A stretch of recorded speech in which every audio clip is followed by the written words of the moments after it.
दजहाव हुईदा वदे पेंदाव। तो लेकर आ चुका हूँ मैं एवोल्यूशन सीरीज का अपना नेक्स्ट पार्ट यानी एपिसोड नंबर 4। आज का अपना मेन कैरेक्टर है यांग यांग। यांग यांग का जन्म हुआ था 9 सितंबर 1991 को। ये एक चाइनीज एक्टर, सिंगर, डांसर और मॉडल है और इन्होंने जिस सीरीज के द्वारा डेब्यू किया था एंटरटेनमेंट इंडस्ट्री के अंदर, उस सीरीज का नाम है the dream of red mention. Interesting fact ये है कि इस सीरीज के जो डायरेक्टर थे यानी जिया बाओ यू, उन्होंने खुद यांग यांग को अप्रोच किया था कि वो इस सीरीज के अंदर काम करे। ये उस टाइम की काफ़ी हाई बजट वाली सीरीज थी जिसका टोटल बजट था 17.55 मिलियन US$।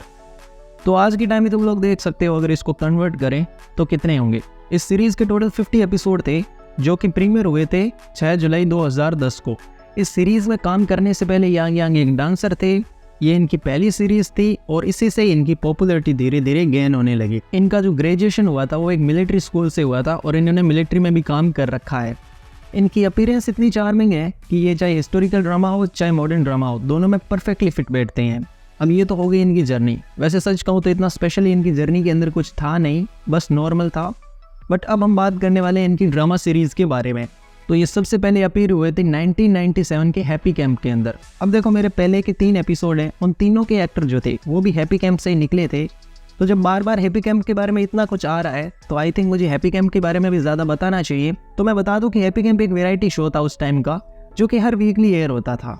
ये अपने शो के अंदर काफ़ी पॉपुलर सेलिब्रिटीज़ को बुलाते थे और वो कोई एक जगह से नहीं होते थे। Hong Kong, China, Japan, south Korea, Taiwan और सिंगापुर, सब जगह से उनको बुलाया जाता था और इस शो के अंदर गेम्स या फिर इंटरव्यूज़ लिया जाता था। 1997 के हैप्पी कैंप के बाद यांग यांग हमें दोबारा नजर आए 2008 के डे अप नाम के रियलिटी शो के अंदर। इस साल इनका और तो कोई ड्रामा या कोई सीरीज नहीं आई, लेकिन 2009 के अंदर इनका जो ड्रामा था the dream of red mention, जिसकी शूटिंग शुरू हुई थी 2007 के अंदर, ये इस साल थिएटर के अंदर रिलीज हुआ। देखो बहुत कम ड्रामा होते हैं जिनको थिएटर में रिलीज किया जाता है। शाओज़ेन का भी एक ड्रामा थिएटर में रिलीज हो चुका है। ऐसे ड्रामा के ऊपर रिस्क ज़्यादा होते हैं क्योंकि OTT के पास अगर कोई ड्रामा डायरेक्टली भेज दिया जाए तो वहाँ से इनकी इनकम हो जाती है। लेकिन अगर कोई ड्रामा थिएटर में रिलीज़ किया जाए और पब्लिक को वो पसंद ना आए तो उससे ड्रामा की इनकम जो होती है उस पर काफ़ी ज़्यादा इफेक्ट पड़ता है। कोई एक्टर अगर पॉपुलर हो और उसके ड्रामा को थिएटर में रिलीज़ किया जाए तो एक्टर की पॉपुलैरिटी के कारण ड्रामा की इनकम अच्छी होती है। लेकिन यांग यांग के साथ कुछ उल्टा हुआ, क्योंकि ड्रामा की पॉपुलैरिटी पहले ही बढ़ चुकी थी। इसके ट्रेलर की वजह से काफ़ी लोगों ने इसको पसंद भी किया था, तो इस ड्रामा के कारण यांग यांग की पॉपुलैरिटी बढ़ने लगी। इस साल 2009 के अंदर जब इनका drama the dream of red mention theatre के अंदर रिलीज हुआ तो इसके लिए इनको न्यू कमर का अवार्ड भी दिया गया।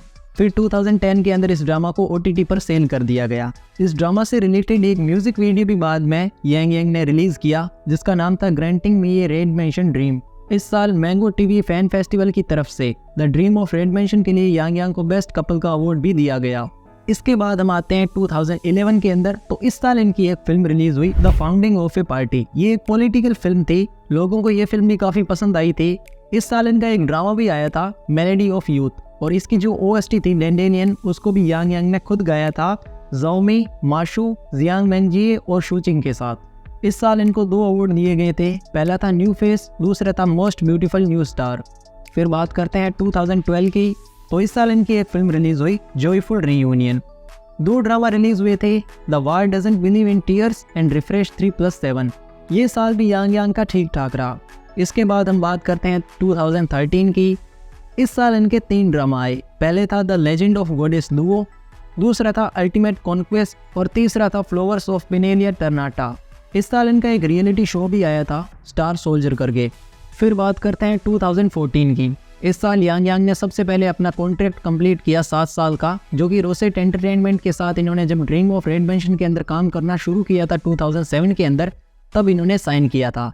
7 साल का ये कॉन्ट्रैक्ट था और 2014 में ये कॉन्ट्रैक्ट कंप्लीट हो गया। कॉन्ट्रैक्ट के कंप्लीट होने तक यांग यांग ने 2 ड्रामाज के अंदर काम कंप्लीट कर दिया था। पहला था लैंटर्न्स और दूसरा था टेनी टाइम्स।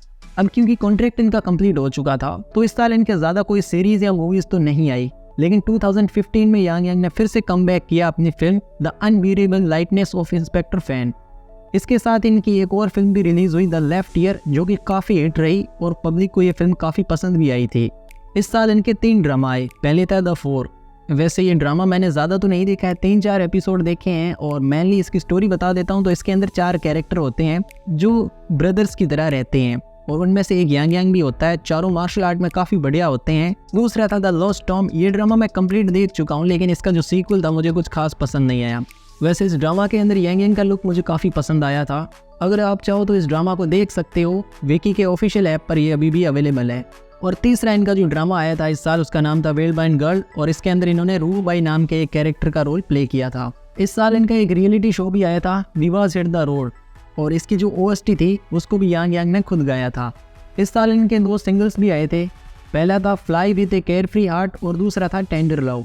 अवार्ड्स की बात करूं तो इस साल इनको टोटल 6 अवार्ड दिए गए थे। पहला था बेस्ट ट्रेंडिंग आर्टिस्ट, दूसरा था most attractive star of the year, तीसरा था मोस्ट पॉपुलर एक्टर, चौथा था पॉपुलर टीवी एक्टर अवार्ड, पांचवा था मोस्ट टॉक अबाउट एक्टर और 6 था most influential actor in the media.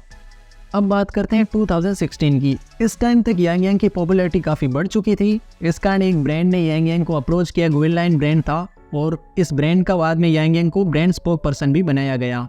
इस साल इनकी एक फिल्म भी आई थी, आई बिलोंग टू यू। काफ़ी बढ़िया फिल्म है, अगर अभी तक आपने नहीं देखी है तो आई थिंक VTV पर अवेलेबल है। और इसके एंडिंग के अंदर यांग यांग जो है वो ख़त्म हो जाते हैं। और इस साल इनके 2 ड्रामा भी आए थे। पहला था लव O2O। जितने भी हिंदी एक्सप्लेनर है जो चाइनीज़ ड्रामा को एक्सप्लेन करते हैं, उन्होंने ये ड्रामा 100% देखा होगा। काफ़ी बढ़िया ड्रामा है और आज भी लोगों को काफ़ी पसंद आता है। दूसरा था माई अडोरेबल हस्बैंड। ड्रामा तो नहीं देखा है, लेकिन मैंने सुना है कि इसकी जो स्टोरी लाइन वगैरह है, ड्रामा काफ़ी बढ़िया है।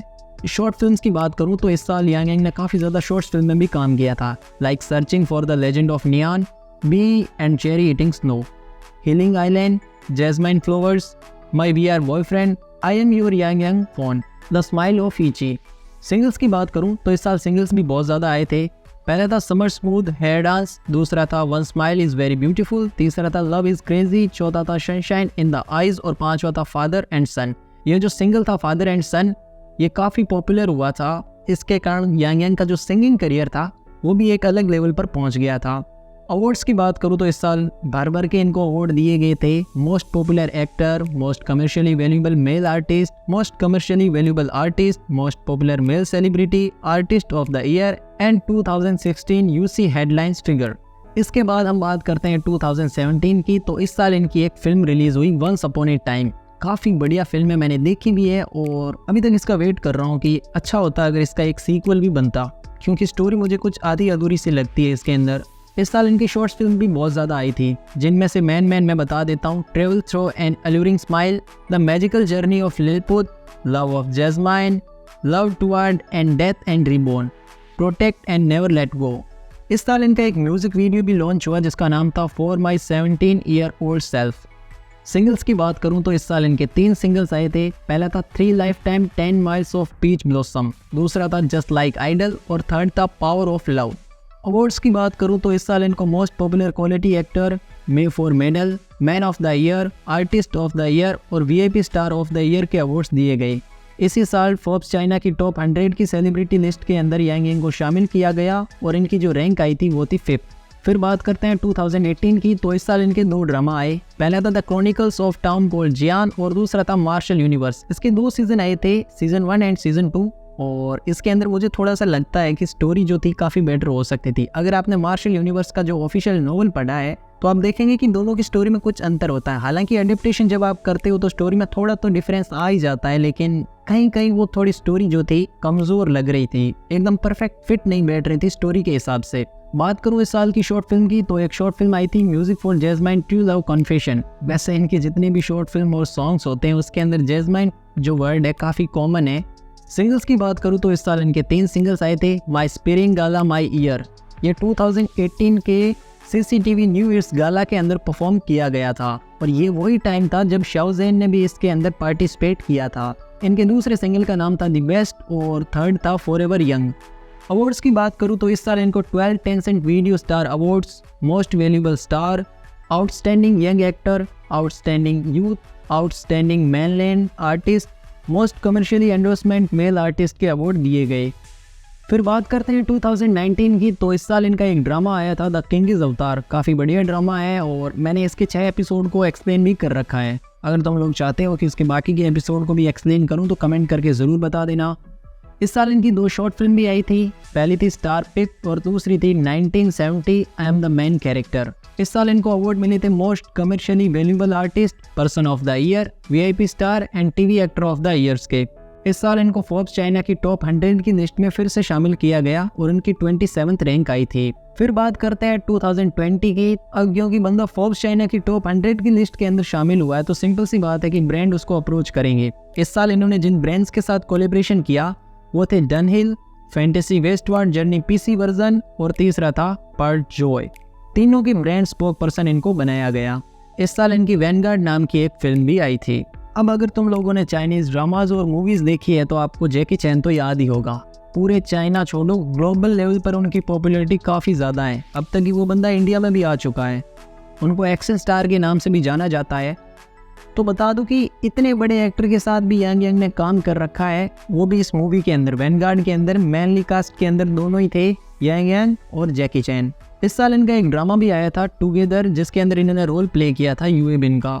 वैसे जब मैं ये लिस्ट बना रहा हूँ तब जाके मुझे पता चला था कि 2020 के अंदर इसका कोई ड्रामा भी आया था। उससे पहले मुझे खुद को कोई खबर नहीं थी। एक रियलिटी शो भी आया था द इररेसिस्टिबल, और अवार्ड जो इनको मिला था वो मिला था Tencent video all star award की तरफ से वीआईपी स्टार का।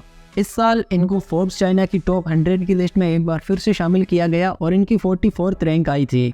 फिर बात करते हैं 2021 के अंदर। तो इस साल भी काफ़ी ब्रांड्स ने इनको अप्रोच किया, जिनमें था बल्गारी, चंदन, शिनमैन या स्लिमोन, moon shadow home and fantasy Westworld journey web version. इस साल इनका एक ड्रामा आया जो काफ़ी हिट ड्रामा है। वी टीवी के ऑफिशियल चैनल यानी जो यूट्यूब चैनल है उस पर अवेलेबल है इंग्लिश सबटाइटल के साथ। इस ड्रामा का नाम था यू आर माई ग्लोरी। एक रियलिटी शो भी आया था जिसका नाम था यूथ पर्पलेस सीजन 3। इसके बाद 2021 के अंदर यांग यांग हमें दूसरी किसी भी सीरीज के अंदर नजर नहीं आए। अब बात करते हैं 2022 की। तो इस बार भी काफ़ी ब्रांड्स ने इनको अप्रोच किया, जिनमें था लोरियल हेयर, जिनचैन टी, कोको कोला, कल्ट्रेट, Panasonic fresh air system, fantasy Westworld journey 3D edition, पिजोय, न्यूट्रो, Tsingtao, L'Oreal, men expert and केरावे। ड्रामाज की बात करूं तो इस साल इनके 2 ड्रामा आए थे। पहला था ग्लोरी ऑफ स्पेशल फोर्सेज, ये एक आर्मी बेस्ड ड्रामा था, और दूसरा था हू रूल्स द वर्ल्ड। ये एक फैंटेसी, वुशिया एंड हिस्टोरिकल ड्रामा था जिसको मैंने एक्सप्लेन कर रखा है अपने इसी चैनल पर। तो अगर आप देखना चाहते हो तो हिंदी में देख सकते हो, लिंक नीचे डिस्क्रिप्शन के अंदर प्लेलिस्ट का मिल जाएगा। फिर बात करते हैं 2023 यानी इस साल की। तो इस साल बुल्गारी फ्रेग्रेंस नाम के एक ब्रांड ने इनको अपना ब्रांड स्पोक पर्सन बनाया था, वो भी पूरे एशिया कॉन्टिनेंट का। इस साल इनका एक ड्रामा भी आया है जो अभी कंप्लीट हुआ है प्रीमियर होके, जिसका नाम था फायरवर्क्स ऑफ माई हार्ट। मैंने इसके 19 एपिसोड देखे हैं। स्टोरी काफ़ी बढ़िया लगी है, लेकिन किसी कारण से इसके सारे एपिसोड नहीं देख पाया। अगर आप देखना चाहते हो तो मैंगो टीवी के ऑफिशियल यूट्यूब चैनल पर अवेलेबल है। फिर बात करते हैं इस साल के इनके अवार्ड्स की। तो 2 अवार्ड मिले थे। पहला था स्क्रीन इन्फ्लुएंशियल मेल कैरेक्टर और दूसरा था quality influence drama star award. दोनों ग्लोरी ऑफ स्पेशल फोर्सेज के लिए इनको दिए गए थे। अब 2023 के अंदर इनकी जितनी भी सीरीज आनी थी वो आ चुकी है, मूवीज वगैरह। बात करते हैं अपकमिंग इनके प्रोजेक्ट कौन कौन से हैं। तो 2 फिल्म अभी तक अनाउंस की गई है। पहली है रीइंफोर्समेंट अराइव टुमारो और दूसरा है आइडेंटिटी। एक रियलिटी शो भी अभी है जिसका अभी तक सिर्फ चाइनीज नाम है वही रिवील किया गया है। इसका इंग्लिश नेम अभी तक बताया नहीं गया है। चाइनीज नेम इसका येन मी देगा शो। ड्रामाज की बात करूँ तो 2 ड्रामा अनाउंस हो चुके हैं। पहले का नाम है द किंग इज अवतार सीजन 2। ये जो ड्रामा है इसको 2020 के अंदर अनाउंस किया गया था। अभी तक इसके स्क्रिप्ट पर ही काम चल रहा है। यहाँ तक कि इसकी जो मेन कास्ट है वो भी अभी तक प्रॉपर डिसाइड नहीं हुई है। दूसरे ड्रामा का नाम है a record of a mortals journey to immortality. ये बिली पर एक लॉन्ग हुआ आती थी पहले। इसके शायद 72 एपिसोड मैंने देखे हैं और फिर पता नहीं इनको क्या हुआ, इन्होंने सीज़न उसके आगे अपलोड करना ही बंद कर दिए, नए सीज़न इन्होंने बनाने ही बंद कर दिए। लेकिन उम्मीद करता हूँ कि ये जो ओरिजिनल नॉवल है उस पर इस ड्रामा को बनाए। बीच में अगर कुछ चेंजेस ना करे तो ही ज़्यादा बेटर होगा, क्योंकि वो नॉवल जो मैंने पढ़ा है वो काफ़ी बढ़िया है और मैं नहीं चाहता कि इस ड्रामा के अंदर ये कुछ चेंजेस कर दे। हालांकि अब जब 40 एपिसोड का ड्रामा बनता है तो बीच में काफ़ी कुछ सीन जो होते हैं कट करने पड़ते हैं, लेकिन फिर भी उम्मीद करता हूँ कि बढ़िया ड्रामा बनाए लाइक इन्होंने हू रूल्स द वर्ल्ड बनाया था। तो इसी के साथ यांग यांग के जितने भी dramas, movies, OST, single awards और ब्रांड जिनके इनको ब्रांड स्पोक पर्सन बनाए गए थे कंप्लीट हो चुके हैं। अब हम नेक्स्ट एपिसोड में मिलेंगे और नेक्स्ट एपिसोड भी एक चाइनीज़ एक्टर का ही होगा। नाम मैं रिवील करूँगा अगले थर्सडे को जब एपिसोड अपलोड होगा।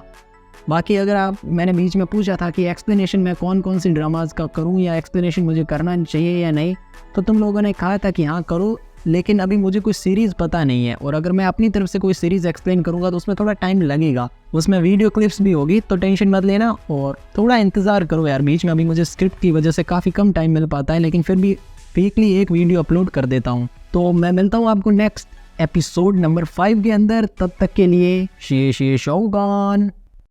二人の間通り過ぎた風はどこから寂しさを運んできたの。泣いたりしたその後の空はやけに透き通っていたりしたんだ。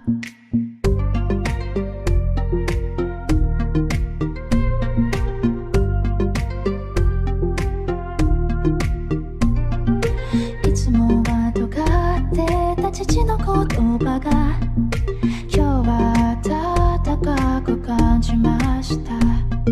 優しさも笑顔も夢の語り方も知らなくて全部君を真似たよ。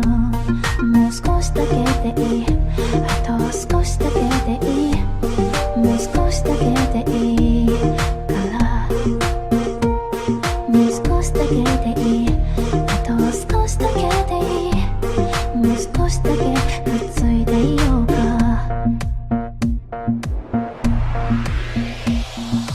どこのタイプライヤー時も駆け上がる恋の時のかくれんぼはぐれんぼ思い嫌なんだ。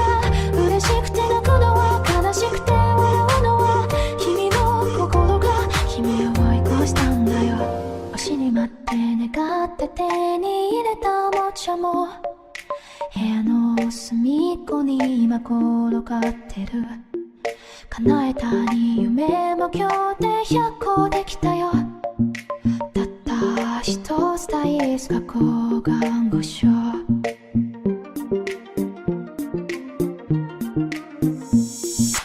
いつもは喋らないあの子に今日は放課後また明日どこへもかけた。